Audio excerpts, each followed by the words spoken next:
right in the heart of soul. Live beneath your means. So whether you have custody or not, as an adult, you're gonna need to be prepared for emergencies with your kid, if you have custody or not. So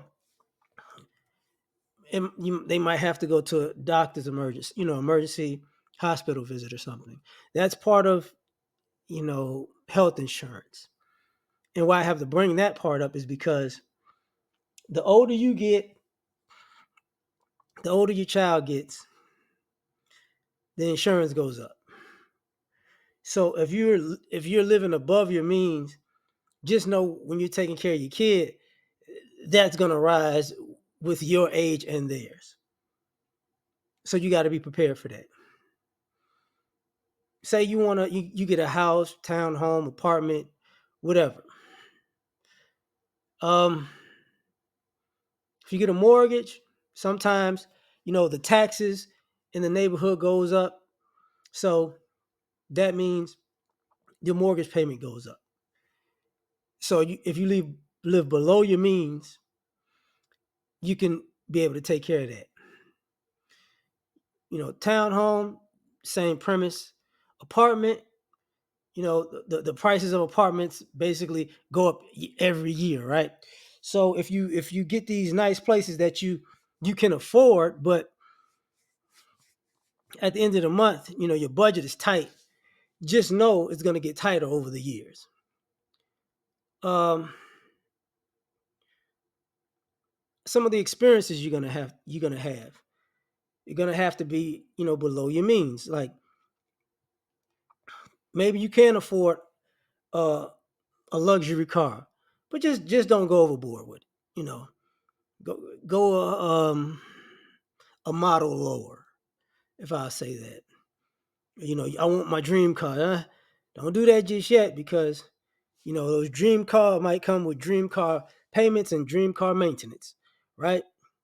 And that's going to hit you in the long run. You know, that's if you have custody or you don't. If you don't, you know, you're going to have that issue where your kids basically is like a spy used as reconnaissance, right? So if you're doing better in life, oh my God, now it's time to go back to court for increase, right?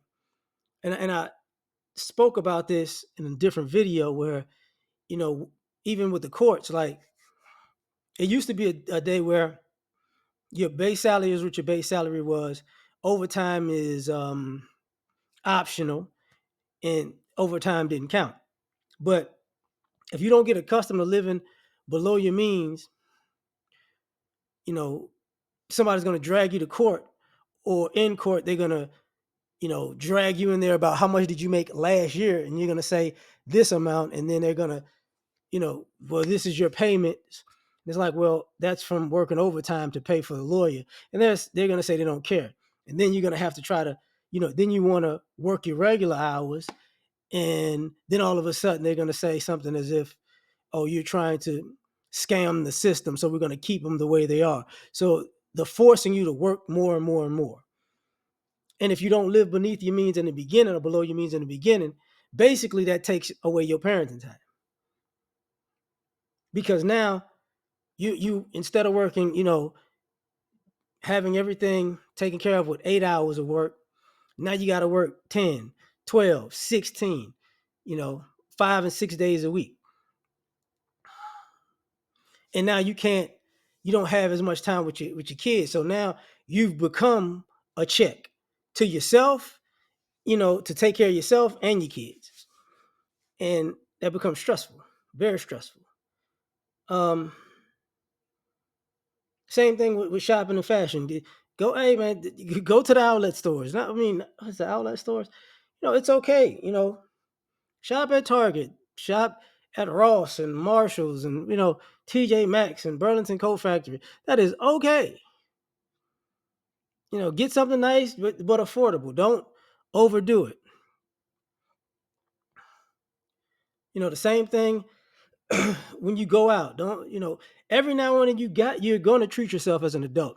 Every now and then you're gonna have events, things that you want to do with your kid. You may want to go to like Disneyland or Universal Studios or when they're young Legoland. You like things like that. You might want to go take them on trips here and there. Like that's fine, but plan it out and keep it affordable for you. And at the same time you still have to plan for the future, put money in your retirement, because taking care of them and saying a college fund becomes unaffordable at some point because the money that you would be using to put to their college fund is going to child support. You get what I'm saying? It's a weird thing, but that's how it happens.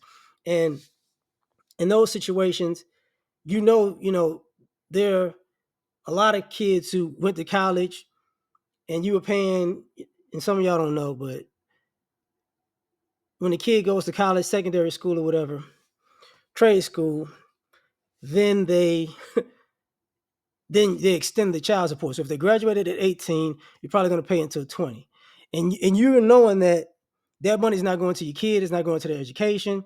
So basically, you can be, busting your hump from birth to 20 years old and knowing that your kid's not really seeing a dime of that, and you've worked yourself to the bone for nothing. You get what I'm saying? So live beneath your means because you have to plan for that type of stuff. Like, okay, this is going to happen. This is going to happen. This is going to happen, and try to have money left over. The American economy is killing people. The inflation is high. The rent is high. The car prices are high. The car insurance is high. All these things are just skyrocketing. So the American dream is unaffordable. But when you add kids to the mix, sometimes it can make it worse. And the best way to circumvent that is to, keep your lifestyle.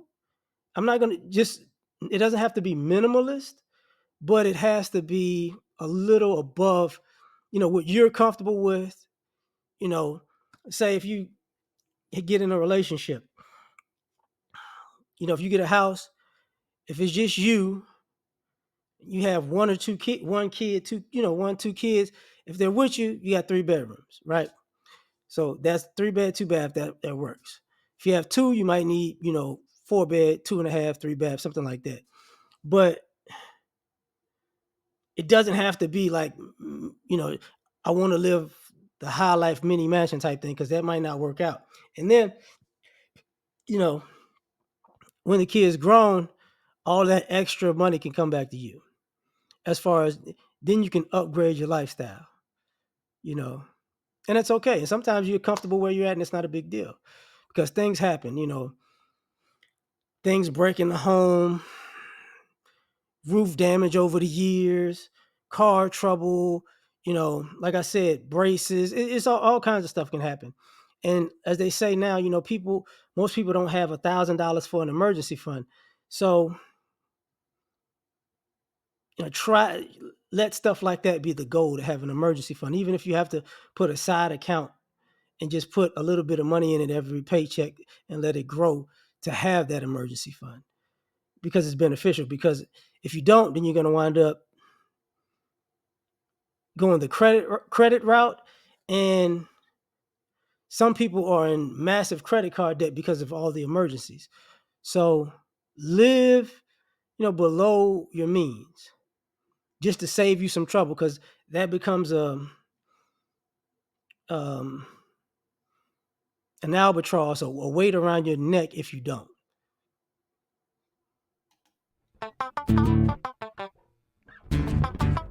You ever been at the top of the universe? I'm gonna take you there.